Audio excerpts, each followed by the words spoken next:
Assalamualaikum warahmatullahi wabarakatuh. Alhamdulillahi rabbil alamin. Wassalatu wassalamu ala ashrafil anbiya wal mursalin Sayyidina wa maulana Muhammadin wa ala alihi wa sahbihi ajma'in, amma ba'd. Sahabat setia Aslam Video Channel rahimakumullah. Pada kesempatan kali ini saya akan membawakan kisah Nabi Khidir alaihissalam. Salah satu kisah Al-Quran yang sangat mengagumkan dan dipenuhi dengan misteri adalah kisah seorang hamba yang Allah Subhanahu wa Ta'ala memberinya rahmat dari sisinya dan mengajarinya ilmu. Kisah tersebut terdapat dalam surah Al-Kahfi, di mana ayat-ayatnya dimulai dengan cerita Nabi Musa, yaitu, "Dan ingatlah ketika Musa berkata kepada muridnya, Aku tidak akan berhenti berjalan sebelum sampai ke pertemuan dua buah lautan, atau aku akan berjalan-jalan sampai bertahun-tahun." Quran Surah Al-Kahfi ayat 60. Kalimat yang samar menunjukkan bahwa Musa telah bertekad untuk meneruskan perjalanan selama waktu yang cukup lama, kecuali jika beliau mampu mencapai Majma' al-Bahrain atau pertemuan dua buah lautan. Di sana terdapat suatu perjanjian penting yang dinanti-nanti oleh Musa ketika beliau sampai di Majma' al-Bahrain. Anda dapat merenungkan betapa tempat itu sangat misterius. Para musafir telah merasakan keletihan dalam waktu yang lama untuk mengetahui hakikat tempat ini.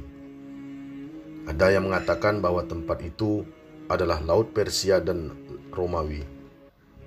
Ada yang mengatakan lagi bahwa itu adalah Laut Jordania atau Kulzum. Ada yang mengatakan juga bahwa itu berada di Tanjah. Ada yang berpendapat itu terletak di Afrika. Namun ada lagi yang mengatakan bahwa itu adalah Laut Andalus. Tetapi mereka tidak dapat menunjukkan bukti yang kuat dari tempat-tempat itu. Seandainya tempat itu harus disebutkan, niscaya Allah Subhanahu wa Ta'ala akan menyebutkannya. Namun Al-Quran sengaja menyembunyikan tempat itu. Sebagaimana Al-Quran tidak menyebutkan kapan itu terjadi, begitu juga Al-Quran tidak menyebutkan nama-nama orang-orang yang terdapat dalam kisah itu, karena ada hikmah yang tinggi yang kita tidak mengetahuinya. Kisah tersebut berhubungan dengan suatu ilmu yang tidak kita miliki. Karena biasanya ilmu yang kita kuasai berkaitan dengan sebab-sebab tertentu, dan tidak juga ia berkaitan dengan ilmu para nabi, karena biasanya ilmu para nabi berdasarkan wahyu. Kita sekarang berhadapan dengan suatu ilmu dari suatu hakikat yang samar, ilmu yang berkaitan dengan takdir yang sangat tinggi, ilmu yang dipenuhi dengan rangkaian tabir yang tebal. Di samping itu, tempat pertemuan dan waktunya antara hamba yang mulia ini dan Musa juga tidak kita ketahui. Demikianlah kisah itu terjadi tanpa memberitahu kapan terjadi dan di mana tempatnya. Al-Quran sengaja menyembunyikan hal itu. Bahkan Al-Quran sengaja menyembunyikan nama dari kisah ini. Allah mengisyaratkan hal tersebut dalam firman-Nya, "Seorang hamba di antara hamba-hamba kami yang telah kami berikan kepadanya rahmat dari sisi kami, dan yang telah kami ajarkan kepadanya ilmu dari sisi kami." Quran Surah Al-Kahfi ayat 65. Al-Quran tidak menyebutkan siapa nama hamba yang dimaksud, yaitu seorang hamba yang dicari oleh Musa agar ia dapat belajar darinya. Nabi Musa adalah seorang yang diajak berbicara langsung oleh Allah Subhanahu wa Ta'ala, dan ia salah seorang ulul azmi dari para rasul. Beliau adalah pemilik mukjizat tongkat dan tangan yang bercahaya, dan seorang nabi yang Taurat diturunkan kepadanya tanpa melalui perantara. Namun dalam kisah ini, beliau menjadi seorang pencari ilmu yang sederhana yang harus belajar kepada gurunya dan menahan penderitaan di tengah-tengah belajarnya itu. Lalu, siapakah gurunya atau pengajarnya? Pengajarnya adalah seorang hamba yang tidak disebutkan namanya dalam Al-Quran, meskipun dalam hadis yang suci disebutkan bahwa ia adalah Khidir alaihissalam. Musa berjalan bersama hamba yang menerima ilmunya dari Allah, tanpa sebab-sebab penerimaan ilmu yang biasa kita ketahui. Mula-mula, Khidir menolak ditemani oleh Musa. Khidir memberitahu Musa bahwa ia tidak akan mampu bersabar bersamanya. Namun akhirnya, Khidir mau ditemani oleh Musa, tapi dengan syarat-syarat tertentu. Hendaklah ia tidak bertanya tentang apa yang dilakukan Khidir, sehingga Khidir menceritakan kepadanya. Khidir merupakan simbol ketenangan dan diam. Ia tidak berbicara, dan gerak-geriknya menimbulkan kegelisahan dan kebingungan dalam diri Musa. Sebagian tindakan yang dilakukan oleh Khidir jelas dianggap sebagai kejahatan di mata Musa. Sebagian tindakan Khidir yang lain dianggap Musa sebagai hal yang tidak memiliki arti apapun. Tindakan yang lain justru membuat Musa bingung dan membuatnya menentang. Meskipun Musa memiliki ilmu yang tinggi dan kedudukan yang luar biasa, namun beliau mendapati dirinya dalam keadaan kebingungan melihat perilaku hamba yang mendapatkan karunia ilmunya dari sisi Allah Subhanahu wa Ta'ala. Ilmu Nabi Musa yang berlandaskan syariat menjadi bingung ketika menghadapi ilmu hamba ini yang berlandaskan hakikat. Syariat merupakan bagian dari hakikat. Terkadang hakikat menjadi hal yang sangat samar, sehingga para nabi pun sulit memahaminya. Awan tebal yang menyelimuti kisah ini dalam Al-Quran telah menurunkan hujan lebat yang darinya mazhab-mazhab sufi di dalam Islam menjadi segar dan tumbuh. Bahkan terdapat keyakinan yang menyatakan adanya hamba-hamba Allah Subhanahu wa Ta'ala yang bukan termasuk nabi dan syuhada, namun para nabi dan para syuhada cemburu dengan ilmu mereka. Keyakinan demikian ini timbul karena pengaruh dari kisah ini. Para ulama berbeda pendapat berkenaan dengan Khidir. Sebagian mereka mengatakan bahwa ia seorang wali di antara wali-wali Allah, dan sebagian yang lain mengatakan bahwa ia seorang nabi. Terdapat banyak cerita bohong tentang kehidupan Khidir dan bagaimana keadaannya. Ada yang mengatakan bahwa ia akan hidup sampai hari kiamat. Yang jelas, kisah Khidir tidak dapat dijabarkan melalui nas-nas atau hadis-hadis yang dapat dipegang atau otentik. Tetapi kami sendiri berpendapat bahwa beliau meninggal sebagaimana meninggalnya hamba-hamba Allah Subhanahu wa Ta'ala yang lain. Sekarang kita tinggal membahas kewaliannya dan kenabiannya. Tentu termasuk problema yang sangat rumit atau membingungkan kita semua. Kami akan mulai menyampaikan kisahnya dari awal sebagaimana yang dikemukakan dalam Al-Quran. Nabi Musa alaihissalam berbicara di tengah-tengah Bani Israel. Ia mengajak mereka untuk menyembah Allah Subhanahu wa Ta'ala dan menceritakan kepada mereka tentang kebenaran. Pembicaraan Nabi Musa sangat komprehensif dan tepat. Setelah beliau menyampaikan pembicaraannya, salah seorang Bani Israel bertanya, "Apakah ada di muka bumi seseorang yang lebih alim darimu, wahai Nabi Allah?" Dengan nada emosi, Musa menjawab, "Tidak ada." Allah Subhanahu wa Ta'ala tidak setuju dengan jawaban Musa. Lalu Allah Subhanahu wa Ta'ala mengutus Jibril untuk bertanya kepadanya, "Wahai Musa, tidakkah engkau mengetahui di mana Allah meletakkan ilmunya?" Musa mengetahui bahwa ia terburu-buru mengambil suatu keputusan. Jibril kembali berkata kepadanya, "Sesungguhnya Allah Subhanahu wa Ta'ala mempunyai seorang hamba yang berada di Majma' al-Bahrain, yang ia lebih alim daripada kamu." Jiwa Nabi Musa yang mulia rindu untuk menambah ilmu.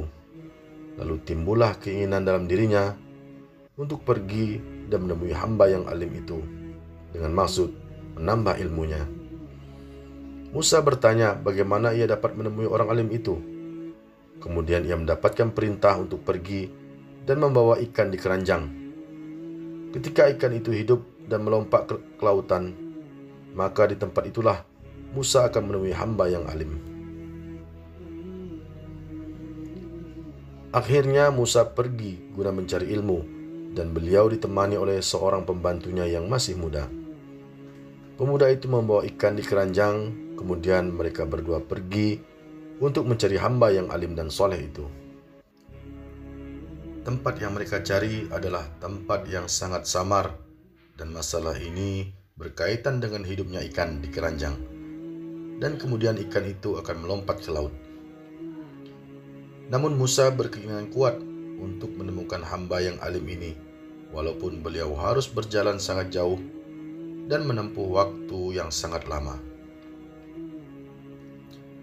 Nabi Musa berkata kepada pembantunya, "Aku tidak memberimu tugas apapun, kecuali engkau memberitahuku di mana ikan itu akan berpisah denganmu." Pemuda atau pembantunya itu berkata, "Sungguh, engkau hanya memberi aku tugas yang tidak terlalu berat." Lalu kedua orang itu sampai di suatu batu di sisi laut. Musa tidak kuat lagi menahan rasa kantuk, sedangkan pembantunya masih bergadang. Angin bergerak ke tepi lautan, sehingga ikan itu bergerak dan hidup, lalu melompat ke laut. Melompatnya ikan itu ke laut sebagai tanda yang diberitahukan Allah kepada Nabi Musa tentang tempat pertemuannya dengan seseorang yang bijaksana, yang mana Musa datang untuk belajar kepadanya. Nabi Musa bangkit dari tidurnya dan tidak mengetahui bahwa ikan yang dibawanya telah melompat ke laut, sedangkan pembantunya lupa untuk menceritakan peristiwa yang terjadi tadi. Lalu Nabi Musa bersama pemuda itu melanjutkan perjalanan dan mereka lupa terhadap ikan yang dibawanya. Kemudian Musa ingat pada makanannya dan ia telah merasakan sangat keletihan. Ia berkata kepada pembantunya, "Cobalah bawakan kepadaku makanan siang ini. Sungguh, aku telah merasakan keletihan yang sangat akibat perjalanan panjang ini." Pembantunya mulai ingat tentang apa yang terjadi. Ia pun mengingat bagaimana ikan itu melompat ke lautan. Ia segera menceritakan hal itu kepada Nabi Musa. Ia meminta maaf kepada Nabi Musa karena lupa menceritakan hal itu. Setan telah melupakannya. Keanehan apapun yang menyertai peristiwa itu, yang jelas ikan itu memang benar-benar berjalan dan bergerak di lautan dengan suatu cara yang mengagumkan. Nabi Musa merasa gembira melihat ikan itu hidup kembali di lautan dan ia berkata, "Demikianlah yang kita inginkan. Melompatnya ikan itu ke lautan adalah sebagai tanda bahwa di tempat itulah mereka akan bertemu dengan seorang laki-laki yang alim." Nabi Musa dan pembantunya kembali dan menelusuri tempat yang dilaluinya, sampai ke tempat yang di situ ikan yang dibawanya bergerak dan melompat menuju ke lautan. Perhatikanlah permulaan kisah ini, bagaimana Nabi Musa berhadapan dengan suatu kesamaran dan tabir yang tebal, di mana ketika Nabi Musa menjumpai suatu tabir di depannya terpampang, maka sebelum tabir itu tersingkap, Nabi Musa harus berhadapan dengan tabir-tabir yang lain.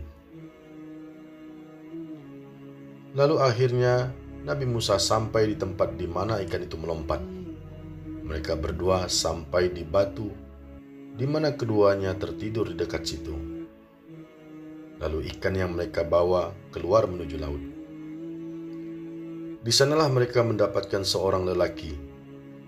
Kami tidak mengetahui namanya dan bagaimana bentuknya serta bagaimana bajunya. Kami pun tidak mengetahui usianya. Yang kami ketahui hanyalah gambaran dalam yang dijelaskan oleh Al-Quran. Lalu mereka bertemu dengan seorang hamba di antara hamba-hamba kami yang telah kami berikan kepadanya rahmat dari sisi kami.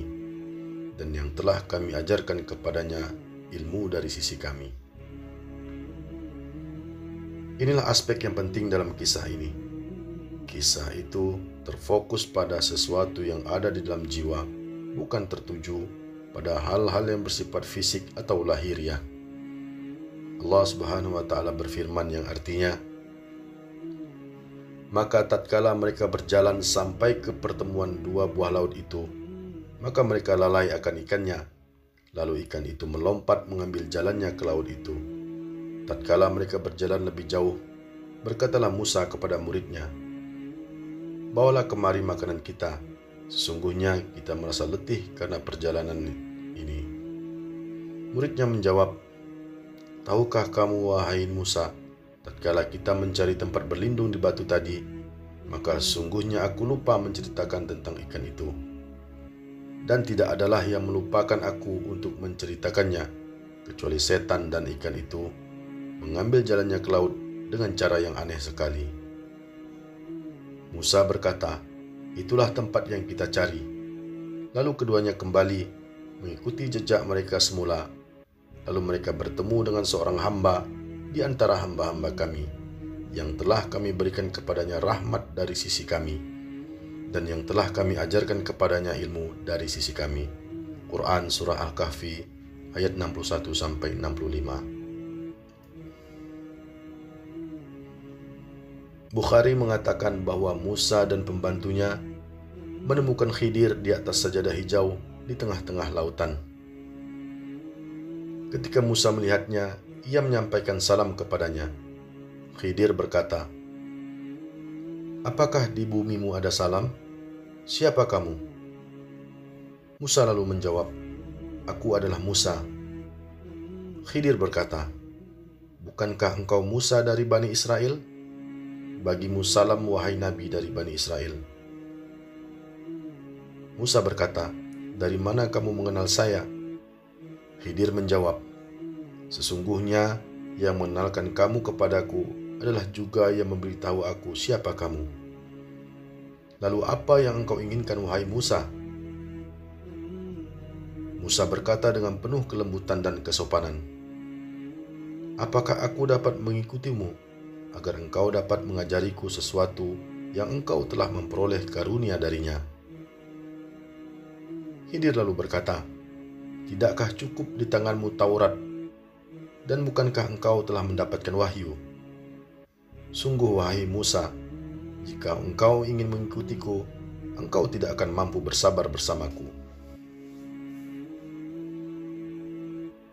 Kita ingin memperhatikan sejenak perbedaan antara pertanyaan Musa yang penuh dengan kesopanan dan kelembutan dan jawaban Khidir yang tegas, di mana ia memberitahu Musa bahwa ilmunya tidak harus diketahui oleh Musa, sebagaimana ilmu Musa tidak diketahui oleh Khidir. Para ahli tafsir mengemukakan bahwa Khidir berkata kepada Musa, ilmuku tidak akan engkau ketahui dan engkau tidak akan mampu sabar untuk menanggung derita dalam memperoleh ilmu itu. Aspek-aspek lahiriah yang engkau kuasai tidak dapat menjadi landasan dan ukuran untuk menilai ilmuku. Barangkali engkau akan melihat dalam tindakan-tindakanku yang tidak engkau pahami sebabnya.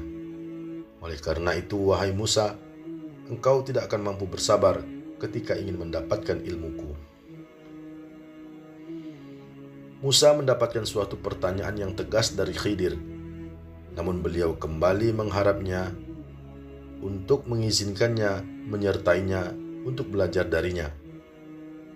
Musa berkata kepadanya bahwa insya Allah ia akan mendapatinya sebagai orang yang sabar dan tidak akan menentang sedikit pun.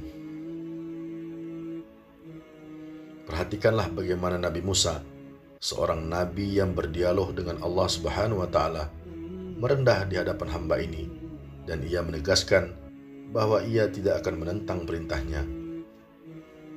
Hamba Allah yang namanya tidak disebutkan dalam Al-Quran menyatakan bahwa di sana terdapat syarat yang harus dipenuhi Musa jika ia bersikeras ingin menyertainya dan belajar darinya.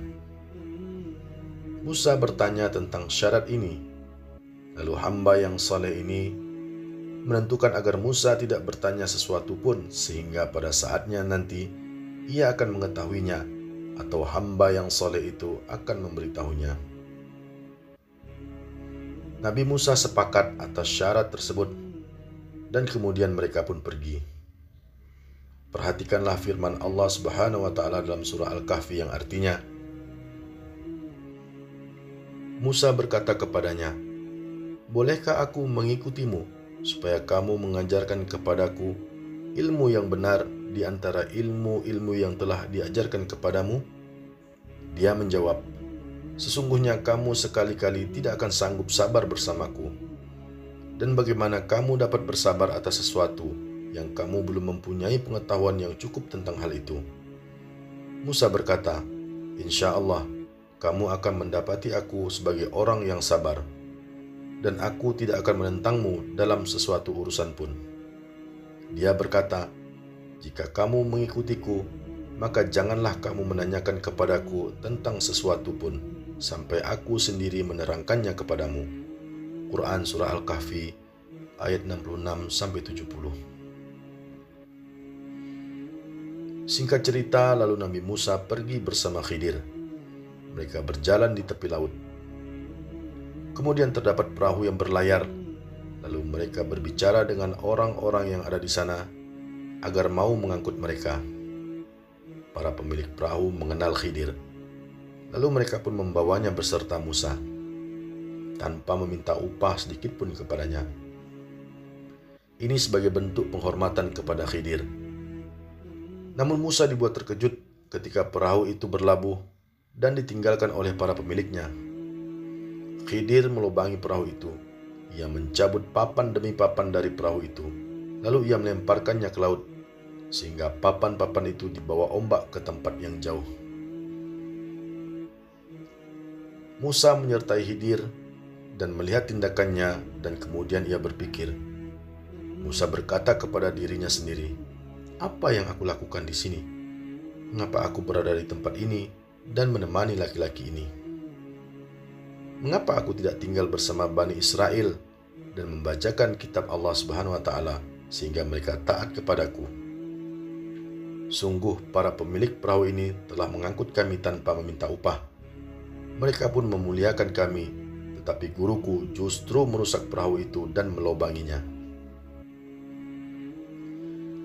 Tindakan Khidir di mata Musa adalah tindakan yang tercela. Kemudian bangkitlah emosi Musa sebagai bentuk kecemburuannya kepada kebenaran. Ia terdorong untuk bertanya kepada gurunya, dan ia lupa tentang syarat yang telah diajukannya agar ia tidak bertanya apapun yang terjadi. Lalu Musa berkata, "Apakah engkau melobanginya agar para penumpangnya tenggelam? Sungguh engkau telah melakukan sesuatu yang tercela."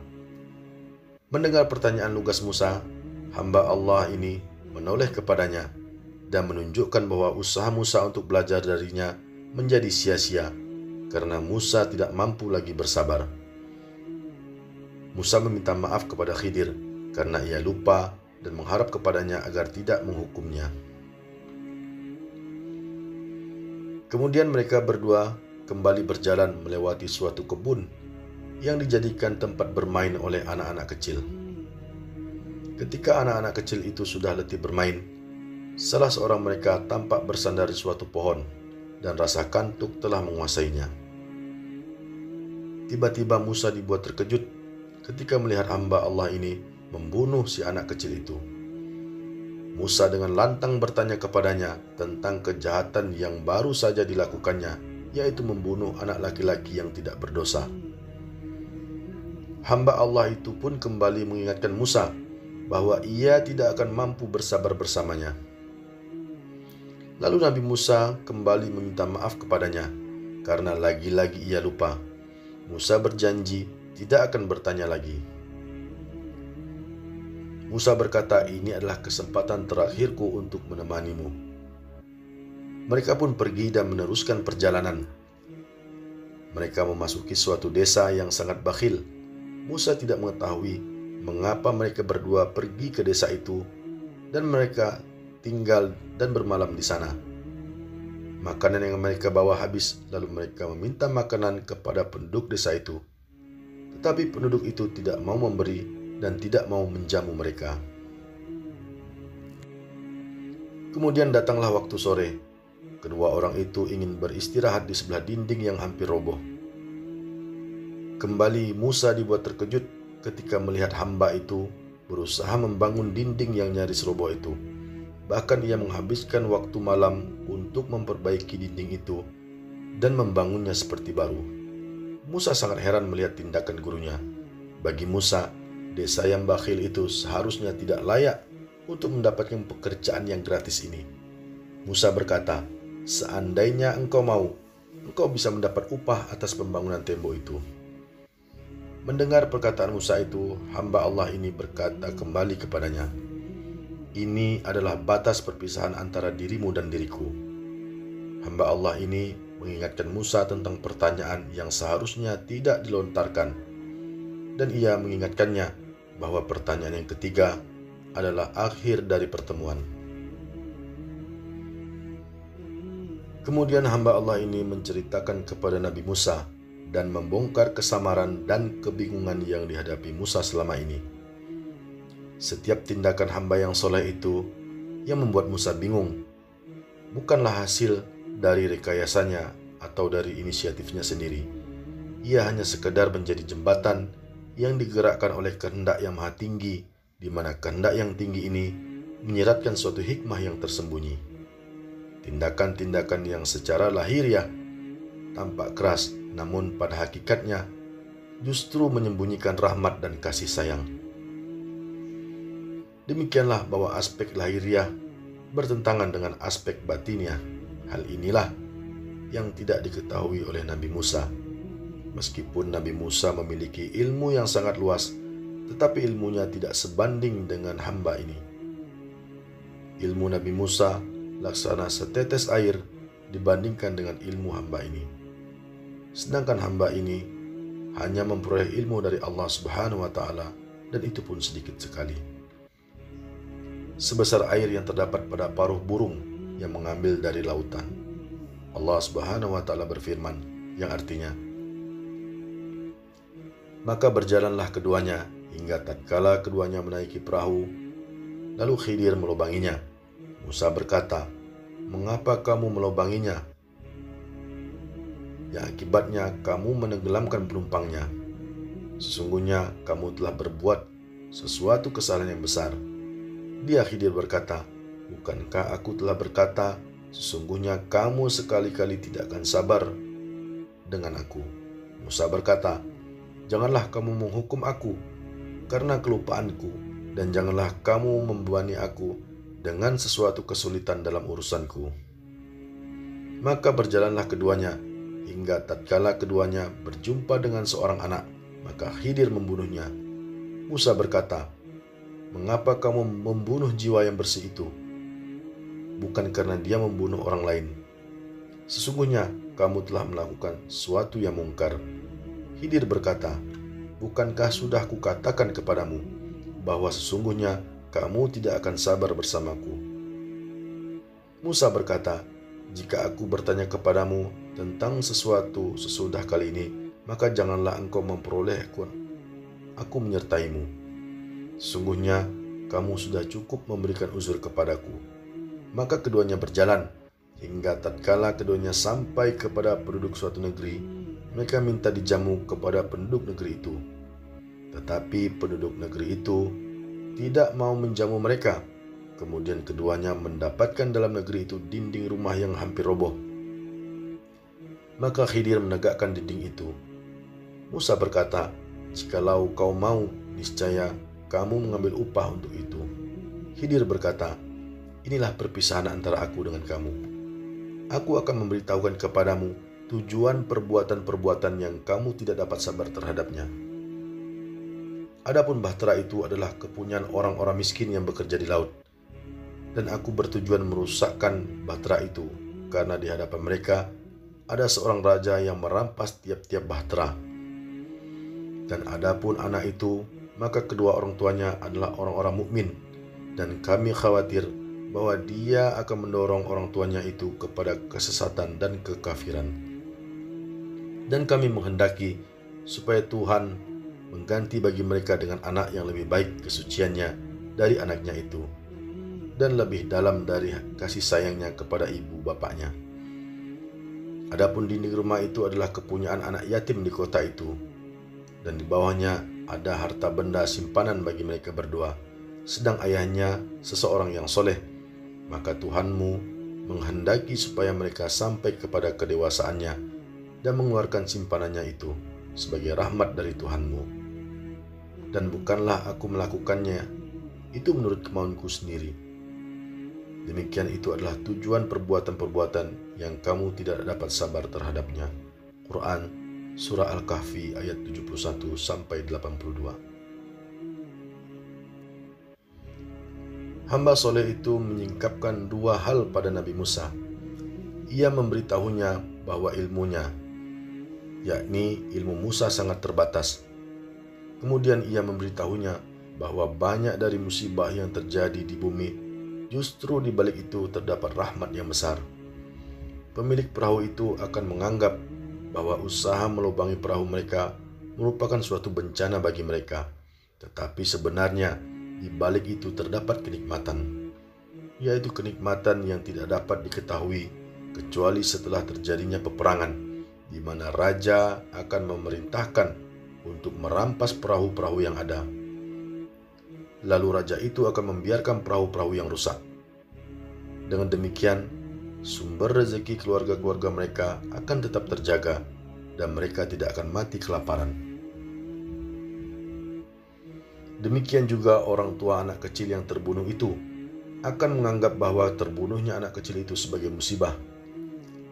Namun kematiannya justru membawa rahmat yang besar bagi mereka, karena Allah Subhanahu wa Ta'ala akan memberi mereka sebagai ganti darinya anak yang baik yang dapat menjaga mereka dan melindungi mereka pada saat mereka menginjak masa tua, dan mereka tidak akan menampakkan kelaliman dan kekufuran seperti anak yang terbunuh. Demikianlah bahwa nikmat terkadang membawa sesuatu bencana dan sebaliknya. Suatu bencana terkadang membawa nikmat. Banyak yang lahirnya baik, ternyata justru di balik itu terdapat keburukan.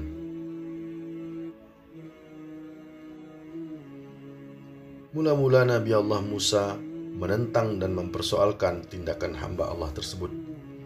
Kemudian ia menjadi mengerti ketika hamba Allah yang saleh itu menyingkapkan kepadanya maksud dari tindakannya dan rahmat Allah yang besar yang tersembunyi dari peristiwa-peristiwa yang terjadi. Selanjutnya Nabi Musa kembali menemui pembantunya dan menemaninya untuk kembali kepada Bani Israel. Sekarang Nabi Musa mendapatkan keyakinan yang luar biasa. Nabi Musa telah belajar dari mereka dua hal, yaitu ia tidak merasa bangga dengan ilmunya dalam syariat, karena di sana terdapat ilmu hakikat, dan ia tidak mempersoalkan musibah-musibah yang dialami oleh manusia, karena di balik itu terdapat rahmat Allah Subhanahu wa Ta'ala yang tersembunyi, yang berupa kelembutannya dan kasih sayangnya. Itulah pelajaran yang diperoleh Nabi Musa alaihissalam dari hamba yang soleh ini.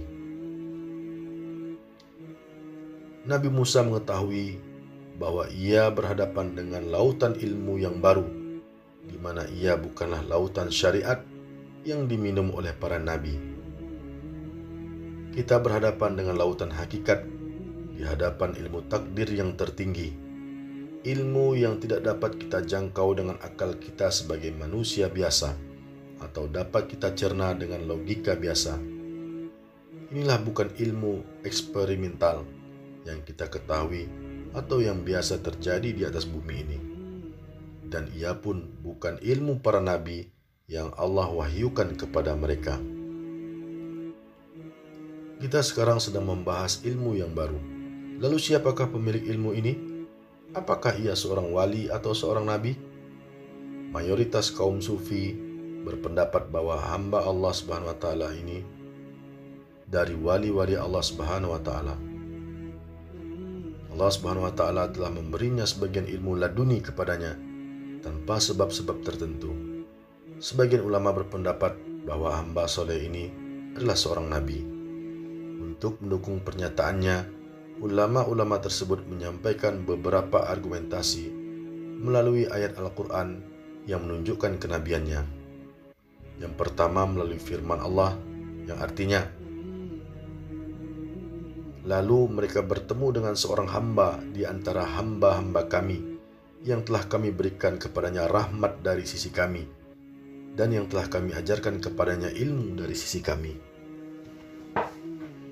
Kedua, perkataan Nabi Musa kepadanya, yang artinya Musa berkata kepadanya, "Bolehkah aku mengikutimu, supaya kamu mengajarkan kepadaku ilmu yang benar di antara ilmu-ilmu yang telah diajarkan kepadamu?" Dia menjawab, "Sesungguhnya kamu sekali-kali tidak akan sanggup sabar bersamaku. Dan bagaimana kamu dapat sabar atas sesuatu yang kamu belum mempunyai pengetahuan yang cukup tentang hal itu?" Musa berkata, "Insya Allah kamu akan mendapati aku sebagai orang yang sabar, dan aku tidak akan menentangmu dalam sesuatu urusan pun." Dia berkata, "Jika kamu mengikutiku, maka janganlah kamu menanyakan kepadaku tentang sesuatu pun, sampai aku sendiri menerangkannya kepadamu." Quran Surah Al-Kahfi ayat 66-70. Seandainya ia seorang wali dan bukan seorang nabi, maka Nabi Musa tidak akan berdialog atau berbicara dengannya dengan cara yang demikian, dan ia tidak akan menjawab kepada Musa dengan jawaban yang demikian. Bila ia bukan seorang nabi, maka berarti ia tidak maksum, sehingga Musa tidak harus memperoleh ilmu dari seseorang wali yang tidak maksum. Ketiga, Khidir menunjukkan keberaniannya untuk membunuh anak kecil itu melalui wahyu dari Allah Subhanahu wa Ta'ala dan perintah darinya. Ini adalah dalil tersendiri yang menunjukkan kenabiannya dan bukti kuat yang menunjukkan kemaksumannya. Sebab seorang wali tidak boleh membunuh jiwa yang tidak berdosa dengan hanya berdasarkan kepada keyakinannya dan hatinya. Boleh jadi apa yang terlintas dalam hatinya tidak selalu maksum, karena terkadang ia membuat kesalahan. Jadi keberanian Khidir untuk membunuh anak kecil itu sebagai bukti kenabiannya. Keempat, perkataan Khidir kepada Musa yang artinya, "Sebagai rahmat dari Tuhanmu, dan bukanlah aku melakukannya itu menurut kemauanku sendiri." Quran Surah Al-Kahfi ayat 82. Yakni apa yang aku lakukan bukan dari doronganku sendiri, namun ia merupakan perintah dari Allah Subhanahu wa Ta'ala dan wahyu darinya. Demikianlah pendapat para ulama dan para ahli zuhud. Para ulama berpendapat bahwa Khidir adalah seorang nabi, sedangkan para ahli zuhud dan para tokoh sufi berpendapat bahwa Khidir adalah seorang wali dari wali-wali Allah Subhanahu wa Ta'ala. Wallahu a'lam bishawab. Nabi Khidir merupakan salah satu nabi yang diyakini masih hidup sampai saat ini. Namun, keberadaannya selalu misterius. Hanya beberapa orang saja yang pernah bertemu dan mendapat pelajaran dari Nabi Khidir. Di antaranya yaitu perjumpaannya dengan Nabi Musa. Sejarah tentang asal-usul Nabi Khidir banyak versinya. Ada yang menyebutkan Nabi Khidir adalah putra Nabi Adam alaihissalam yang diciptakan dari tulang iganya. Ada juga yang mengatakan dia cucu Nabi Harun alaihissalam. Menurut jumhur ulama, Nabi Khidir masih hidup dan tidak akan meninggal hingga kiamat tiba. Namun tak berarti Nabi Khidir kekal, lantaran dia tetap meninggal dunia, sehingga tak bersambung dalam masa kehidupan dunia dan akhirat. Dikutip dari buku Ma'ariful Aulia, yaitu kisah hikmah dari 60 kekasih Allah, karya Muhammad Khalid Tabit. Selain Nabi Musa, berikut deretan orang-orang yang pernah bersua berjumpa dengan Nabi Khidir. Orang yang pertama adalah Ali Zainul Abidin. Nabi Khidir alaihissalam selalu datang kepada Ali Zainul Abidin. yang merupakan cucu Nabi Muhammad SAW. Abu Hamzah Al-Thamali meriwayatkannya, sebagaimana dilansir oleh Abu Nuaim dalam kitab Hilyat Al-Aulia. Dalam riwayat tersebut, Abu Hamzah bercerita, Ali Zainul Abidin sempat bertemu Nabi Khidir ketika dia sedang bersedih. Ali merasa takut karena hidup di dunia dan entah apa yang terjadi ketika sudah di akhirat nantinya. Ali pun tiba-tiba didatangi oleh seorang pria tampan yang berpakaian rapi dan indah. Lalu pria itu bertanya pada Ali, mengapa dia bersedih? Wahai Ali ibnu Al-Hasan, mengapa kau terlihat sedih atau tertekan? Apakah karena dunia? Ia adalah rezeki yang ada, dimakan oleh orang baik dan orang jahat. Aku menjawab, bukan karena dunia aku bersedih, karena dunia seperti yang kau takutkan. Apakah karena akhirat? Ia adalah janji yang pasti. Urusan di dalamnya ditetapkan oleh Raja yang Maha Kuasa. Tanyanya lagi, bukan karena itu aku bersedih, karena akhirat seperti yang engkau sampaikan, jawabku. Saat itu Ali terkejut sekali akan fitnah yang berasal dari Ibnu Al-Zubair. Kemudian pria itu menegaskan akan kuasa Allah yang selalu melindungi dan mengabulkan setiap permintaan hambanya. Kemudian tiba-tiba pria itu pergi dan menghilang. Lalu ada yang memberitahu Ali bahwa pria yang menyambanginya tadi adalah Nabi Khidir. Orang yang kedua yang bersua dengan Nabi Khidir adalah Muhriz ibnu Khalaf, yang merupakan seorang sastrawan. Syekh Muhriz ibnu Khalaf bertemu dengan Nabi Khidir sebagaimana diriwayatkan oleh banyak orang, salah satunya oleh Abu Al-Tarir Al-Farisi dengan sanad dari Al-Dasturi, Al-Qatan, Al-Abid. Al-Qatan menceritakan ketika Al-Qatan sedang mencari sejumlah buku di Tunis, kemudian ia datang ke masjid. Di sana ia bertemu dengan saudara sastrawan, yaitu Muhriz ibnu Khalaf. Dia pun menanyakan keberadaan seorang sastrawan tersebut. Lalu ada yang mengatakan bahwa dia ada di sebuah masjid dan sedang berbicara bersama seorang pria tidak dikenal. Al-Qatan pun segera menyalakan lampu, lalu menghampiri Syekh Muhriz untuk mencari tahu siapa sebenarnya pria yang sedang bersamanya itu. Anehnya ketika dia mendekati masjid, tiba-tiba lampu padam, lalu menyalakan lagi hingga 3 kali. Saudara sang sastrawan pun mengatakan pada Al-Qatan, jika pria tadi yang bersama Muhriz sudah keluar. Qatan pun bertanya pada Muhriz, dan bila tidak memberitahunya, maka dia akan menyebarkannya.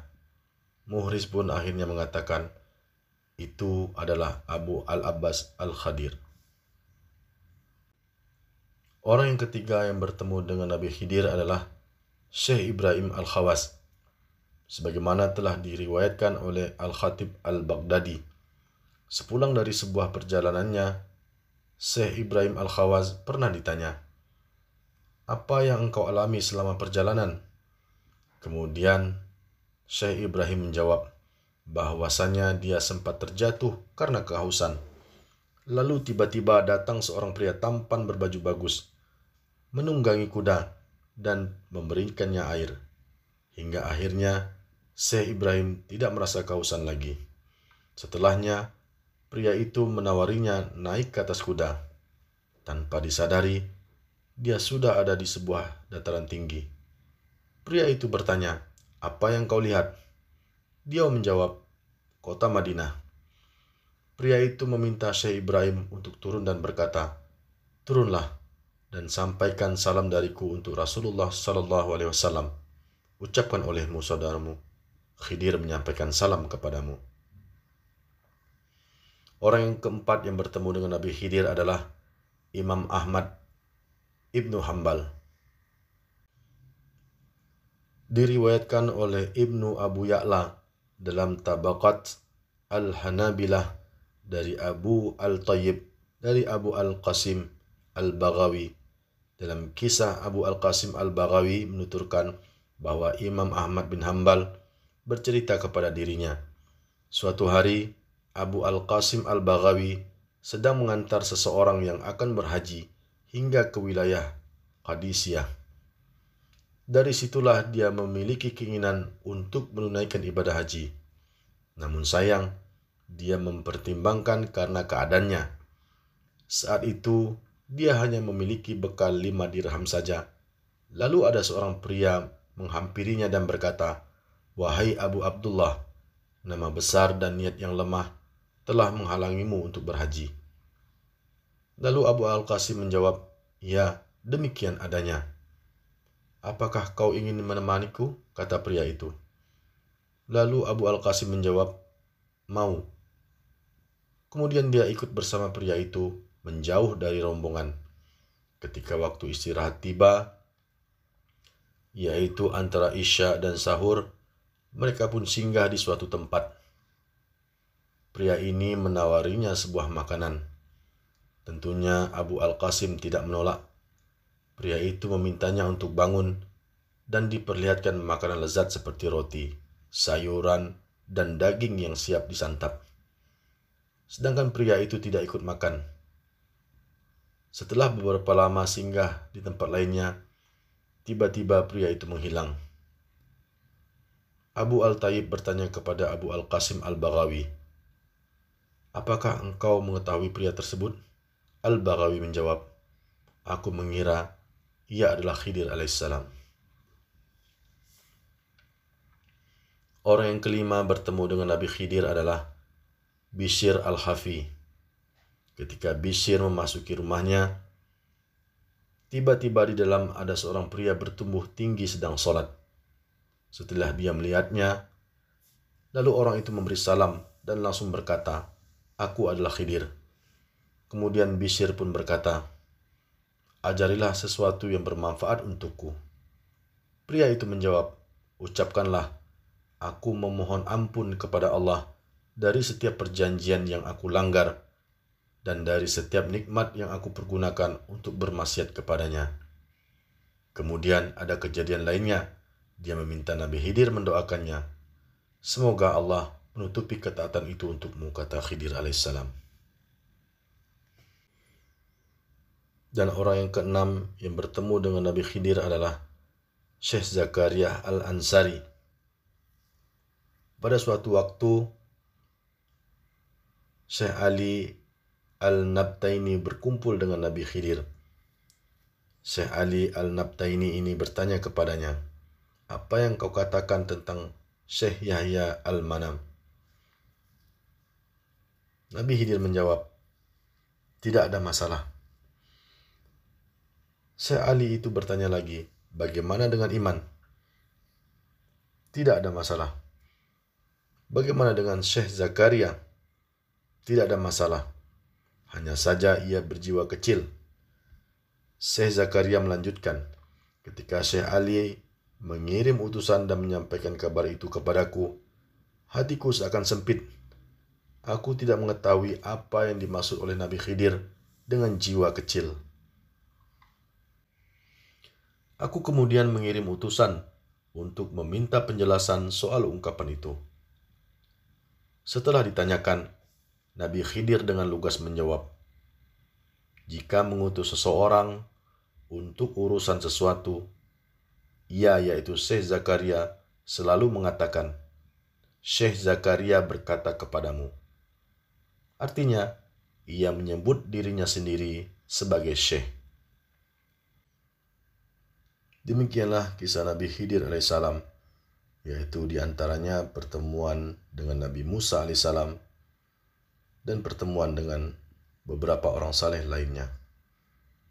Pelajaran yang bisa kita petik dari kisah Nabi Khidir alaihissalam bahwa luasnya ilmu Allah tidak bisa kita ukur dengan logika dan tidak patut kita berbangga dengan secuil ilmu yang telah kita miliki saat ini. Semua kebenaran hanya milik Allah. Kekurangan, kekhilafan dan kealpaan adalah saya sebagai seorang hamba yang lemah. Akhir kalam, Assalamualaikum warahmatullahi wabarakatuh.